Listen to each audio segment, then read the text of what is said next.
shir ay soo qaban qaabisay wasaaradda arrimaha gudaha iyo federaalka iyo dib u heshiisiinta ee dowladda Soomaaliya oo ay ka qayb galeen dhammaan wasaaradaha arrimaha gudaha ee heer maamul goboleed ayaa maanta waxa lagu soo gabagabeeyay magaalada Muqdisho. Shirkan ayaa waxa loogu macdaray kulanka madasha wada tashiga wasaaradaha arrimaha gudaha iyo dib u heshiisiinta iyo gobolka Banaadir ee hanaan qaran ee wadajir ayuu ahaa halku dhiga shirkan ayaa waxa lagu falanqeeyay sidii dalka looga sameyn lahaa dib u heshiisiin waarta iyo sidoo kale waxa lagu soo hadal qaaday goobaha ay ka socdaan colaaduhu. gabagabadii war saxaafadeed ka soo baxay kulankaas waxa uu akhriyay saxaafadda xogayaha wasaaradda arrimaha gudaha iyo federaalka iyo dib u heshiisiinta mudane Cabdullaahi Maxamuud Xasan ayaa uu akhriyay saxaafadda. shaqadii la soo qabtay warmartiyeed ka soo baxay ayaan rabaa wax yar inaan ka akhriyo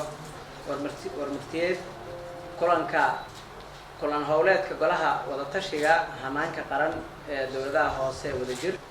ka soo qaybgalka dhammaan ufuudda ka kala duwan ee heer federaal iyo heer dowlad goboleed kaalinta ay ka qaateen natiijada wax ku oolka ah ee ka soo baxday kulan howleedka hanaanka qaran ee dowladaha hoose ee wadajir. kulanka oo ka socday muddo 3 maalmood ah magaalada Muqdisho waxaa ka soo baxay qodobaha hoos ku qoran. Goluhu wuxuu bogaadinayaa howlaha uga qardalka dhisidda golayaasha deegaanka, dib u heshiisiinta iyo adkeynta wada shaqeynta ka dhaxaysa xubnaha golaha. Goluhu wuxuu dib u eegis iskuna waafaqay hanaanka jadwalka geedi socodka maamul iyo golayaal deegaan, dhisidda golayaal deegaan oo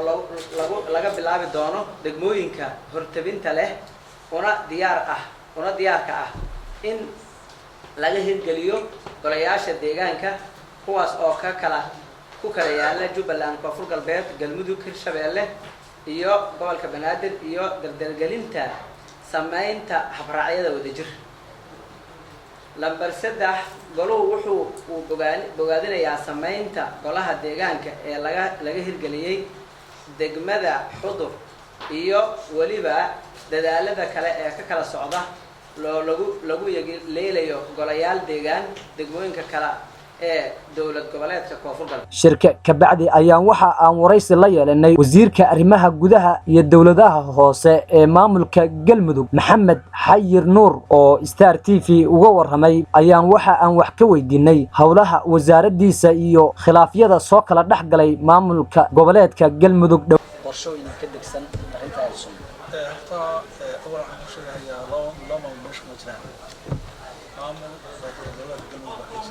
لكن معارض واجرة الله قدر الله يسمى واجرا دور الجبلات إن بدم بيسود إن الله حتى وحسب الجبل فدرك عسولية يسود إن الله يسود وحنا نرى موضوعنا أنا أيوب النبتي وشيء أيوب قصير لا من مشهور موضوعنا هذا قرن مساحة هذا سنة هنا يورين حرالة وأيا كتير سنة هنا يورين وبدأ فلان هل كأس الجبل تبغون كعير مش هيكون على الغرام marka lama oran karo nimankaas niman hadda mid jeeda ma ahan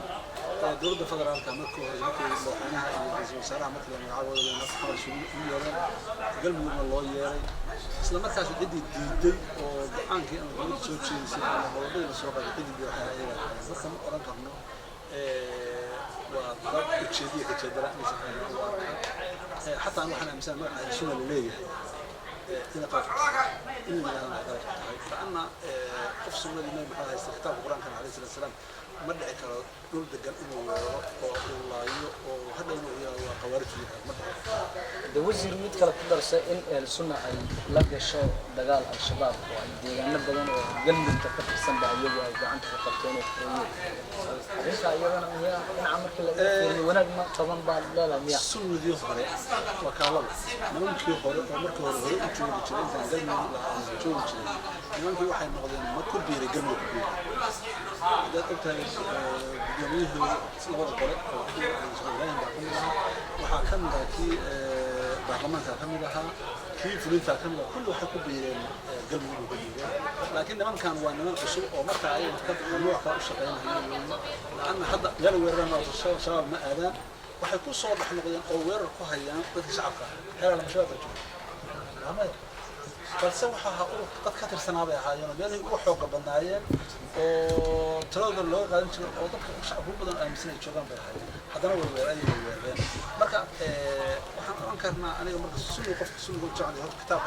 quraanka iyo sunnada nabiga inuu qofku toosin nabiga alayhi salaatu wasalaam hadduu meel magaalo u dabcan inuu weeraro oo gaala badan tahay suuxi waa hilkan albirkri aadan hadda ku yeerin wareeji waan gartay aanu soo noqono bal dhinaca deegaanada galmudug waxaa ka dhaca dagaal beeleedyo dhiig badan ay ku daateen intii hadda adigu aad wasiirka arrimaha gudaha ahayd bal dagaalada ma is leedahay doorkii aad ku lahaydeen ma muuqdo inaad wax ka qabataan wasaaradii kala hadda aad taxtan mootan waxaan xamanaa waa xawaalay 5 months 6 months haddana waxa weeye meel dagaal uu ka dhacay isku xirmaada wuxuu ka dhacay waa gaalkacyo waxay ahayd madaxweynaha xogeenka tiris madaxweynaha Puntland baa yimid aniga iyo wasiirro kale waxaan joognay intaasoo bilood joognay waana isku daynay waana xalna waa laga soo waxa ka socota xataa ciidamo isku dhafan laga sameeyay magaalada laga sameeyay si magaalada loo xasiliyo ciidamo boqol hal sameeyay oo konton haba la sameeyay haddana kuwa kale la baabaraya oo waxa rabaa ilaa 200-300 la gaarsiiyo si ay u xasiliyaan magaalada intaas waxaa dheer khilaafka meelaha la isku dagaal hadda magaalada maaha waa meel baadiya oo dadka daaqsan suuqa la isku dagaal maamulka dagaal ka dhacay halkaasna waan tan dad baan u dirnay haddana waa lagu maqan yahay in labada maamulna ay sakaashadaan sidii loo nabadeyn lahaa ayaa lagu tala jiraa horena 10 jeer baa looga hadlay qodobbaa laga soo saaray waan rajo weynahay insha Allah haddii la yiraahdo madaxweynaha waa ku hadda way laabteen madaxweynaha galmudug laabanaya arrimaha bulshada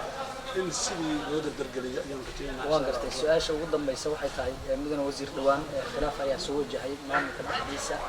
bal arinta ka wasiirka arrimaha gudaha ahaan galmudug arinta maxaa xal ah oo laga gaaray arintii khilaafka ahayd ka qaadista madaxweynaha baarlamaanka arintii dhex taallay halkee ka dambeysay waa su'aal muhiim waaye meesha wajah khilaafka waa jiray inuu ka dhacay baarlamaanka arintaas hadda intii dhammayd boqolkiiba 80 waa la soo gabagabeeyey waxaana dhexdhexaad u garwaanka ahaa madaxweynaha jamhuuriyadda federaalka Soomaaliya Abdullahi Farmaajo ka ahaa adigu wax yar oo hadda waxa dhiman baarlamaanka qayb ka mid ah baa dhiman oo madaxweynuhu la balansan yahay dhiman laakiin waa la heshiisiyey intii kale madaxweynaha iyo gudoomiyaha baarlamaanka waa la heshiisiyey maxamed cabdi cismaan maxamed faradheere Star TV magaalada Muqdisho